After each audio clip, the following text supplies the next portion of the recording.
Hi everybody, this is Brian back with a H-Bar update for you. Got a couple really great news articles for you.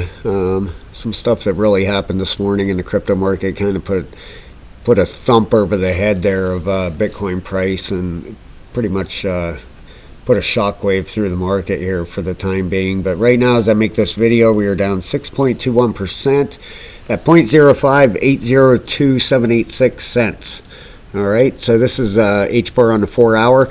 Let me get to these couple articles and we'll get back to that chart and see if we can find out what's going on here. But first thing this morning, U.S. regulator goes after Binance in newest crypto clash. And what this is over is, the VPN thing. If you don't know what a VPN is, it's a virtual private network. You can hide your where you're at in the world, So basically what was going on was people that wanted to leverage trade in the United States. Legally, you cannot do that on Binance, but they would use VPNs and hide their identity and where they're from. I live in the United States.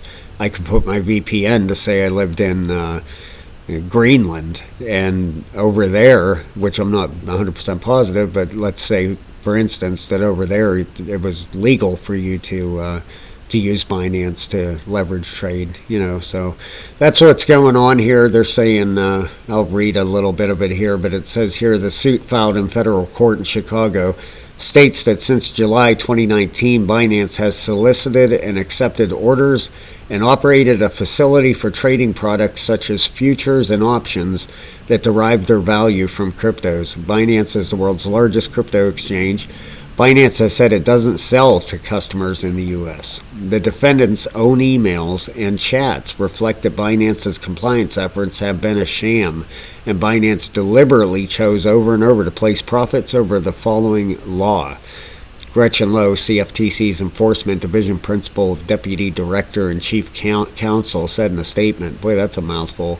Samuel Lim, Binance's Chief Compliance Officer, is also named in the suit for willful and substantial assistance in these activities. Shortly after the lawsuit became public, Binance's CEO tweeted the number 4 over from his account, which refers to an earlier goal for 2023 he has pinned to the top of his profile: ignore FUD, fake news, attacks, etc. A spokeswoman for Binance said the lawsuit was unexpected and disappointing, stating that Binance has worked collaboratively with the CFTC for more than 2 years. She said it has made significant investments to ensure we do not have U.S. users active on our platform, raising its compliance team to 750 people from 100, and spending $80 million to bolster its compliance programs. Cryptocurrencies Bitcoin and Ethereum are down more than 2% as of 1 p.m. Eastern compared to the previous 24-hour period. The global market cap for crypto fell 2.3% over that period. Yeah, because Binance is the big number one crypto exchange in the world, So that's a hard one there. How about this article? This guy, fallen crypto king who owes millions to investors, was kidnapped and tortured. He was just a kid. Look at him on his private jet, iPhone. Down here it says Aiden Platursky led a lavish lifestyle and owned McLaren sports cars and a Lambo. And he even rented a waterfront home for $45,000 a month. He had promised his investors returns of 7%, but it all came crashing down and he ended up filing for bankruptcy. It's believed Platursky, who was 23 when his company went under, was abducted by disgruntled creditors. Testimony from his father, Dragon, reveals one person that Platursky was allowed to contact was a man called Sandeep Gupta, his landlord. Gupta recalled receiving multiple calls late at night from Platursky in which he said Gupta told him that this would be impossible to arrange, and while he was determined not to pay any money, he wanted to engineer the situation so he didn't come to harm.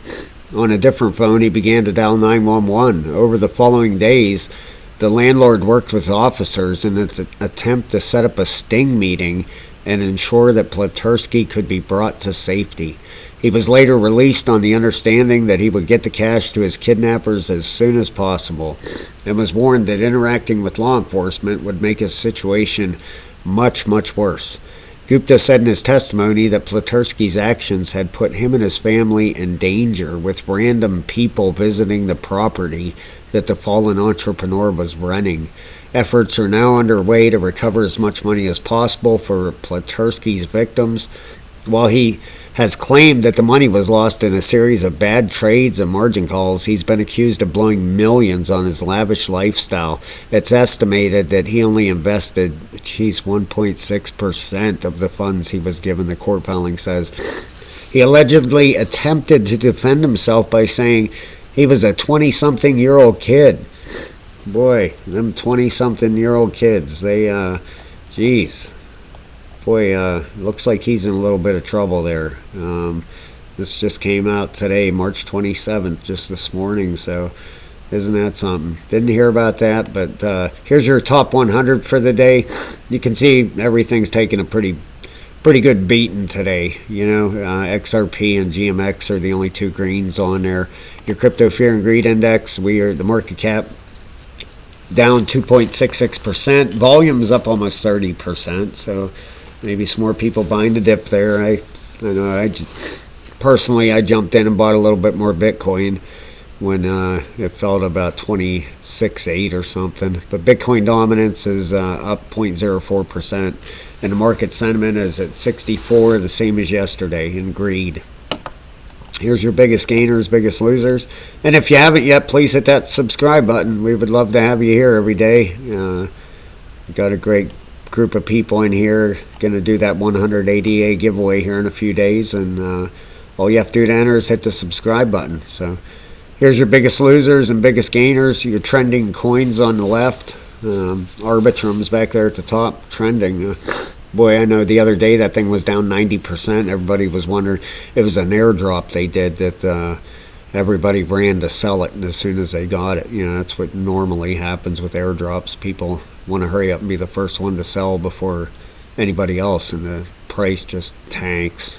You know, Flare Network had a nice bounce the other day. They were up on this biggest gainers list. But here's your most visited cryptos and your recently added. You know. This here, I think this is what causes us a lot of problems in the crypto industry. You know, 10 hours ago, 4 hours ago, 8 brand new cryptocurrencies. You know, and I'm not bashing anybody, and I'm not picking anything out in particular, but probably none of these have any value. You know, Binance, Pawzone, Baby Floki Inu, Golden Inu. You know, just a little tip, not financial advice because I'm not qualified to do that stuff. But when you're looking into investing in a cryptocurrency, look the name up on CoinMarketCap or wherever, CoinGecko, and look at the circulating supply. Because, you know, this 1/10,000th of a penny, you know, you could probably buy 10 million of these for $10 or something, but there's probably 100 trillion coins. So the possibility of this ever getting to even a penny or astronomical, never going to happen. So just a little tip, you know, you always want to look at your circulating supply, see how many coins are out there, you know, just like Bitcoin, 21 million coins, XRP, 100 million, you know, you need to know how many circulating supply are out there, so you know if you're making a good purchase, a good, you know, investment, I guess I want to say it. So just a little tip. I'm not that I know everything, but I do know a little bit about crypto. So let's get a look at this chart, guys. You can see we were forming this wedge, and this morning that knocked us right out of it, right there. Let me zoom in a little bit so we can see a little bit better here, okay? Okay, right when that news broke about Binance, we were up here. That knocked us down through. Now we're attempting to come up and get back in that wedge, and I've seen this numerous times before where you'll see a fake out, you know, this thing will come down, it'll fall through, and people will go and hurry up and sell, and then the thing will shoot back through and bust out the other side. I've seen it happen numerous times, and if you go and look at some falling wedges or in the past, or go chart a couple, you'll see what I mean. They also do it the other way too. They'll fake out up, and you always want to wait for a retest. If it's a breakdown and the thing comes back and retests and then continues down, then it's probably not going back up in there. Or if it breaks out and it comes back and doesn't retest that former resistance as support, then it's probably going to fall back in. So just a little thing, keep an eye on. But this is on the 4-hour chart. Let's put a Fibonacci on this thing. First of all, let's put this on the daily and get a look at this on a bigger view here. Okay, wanted to show you guys this here. We have this spec here, which was former resistance in a lot of these areas. Actually, if I put it on a weekly, you'll see it's weekly support. I might as well do that since I'm talking about it. So you can see here, okay, that support line was support here, was resistance back here, resistance, and now we flipped that resistance into support. So everything isn't lost just because we're down 6% today. And I don't mean to sound just like a bull all the time, but you got to look at the bigger picture too. They always say when in doubt, zoom out. So yeah, sometimes you got to do that. Everything doesn't happen this fast in crypto. Sometimes you got to play around and in a zone there for a while before things make their mind up where they're going. Now on the 4-hour RSI, we're just about bottoming out down there.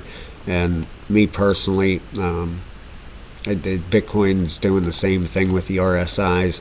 I'm just waiting for that pop out of Bitcoin. If we could just get some good news for a couple of days. And if you wonder why I'm talking about Bitcoin, is if you're not real familiar with crypto, all these altcoins, HBAR is an altcoin. It's a cryptocurrency, but it's an altcoin compared to Bitcoin. And when Bitcoin takes off, it drags all these other cryptos on the right-hand side here.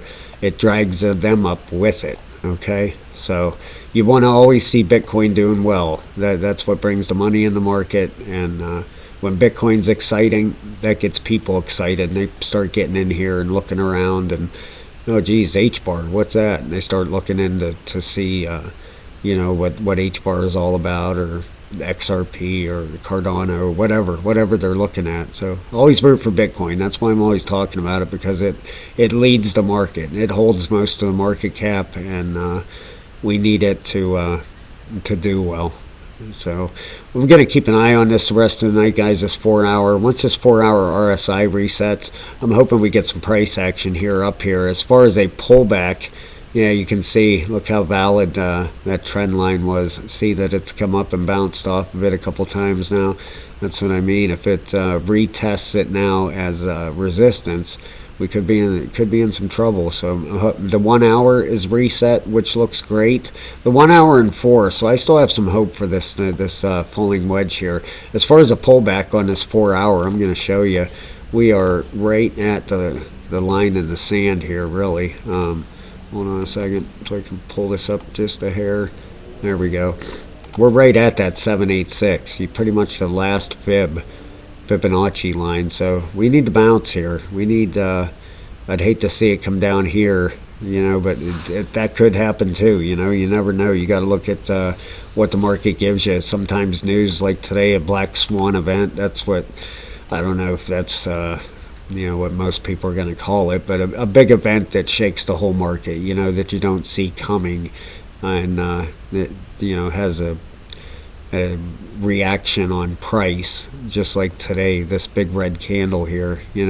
Would that have been there if Binance wouldn't have got sued today? I doubt it. So we'll keep an eye on this thing and see if we can get a bounce tonight, and I will get back to you guys tomorrow. Thank you so much. Please hit that subscribe button.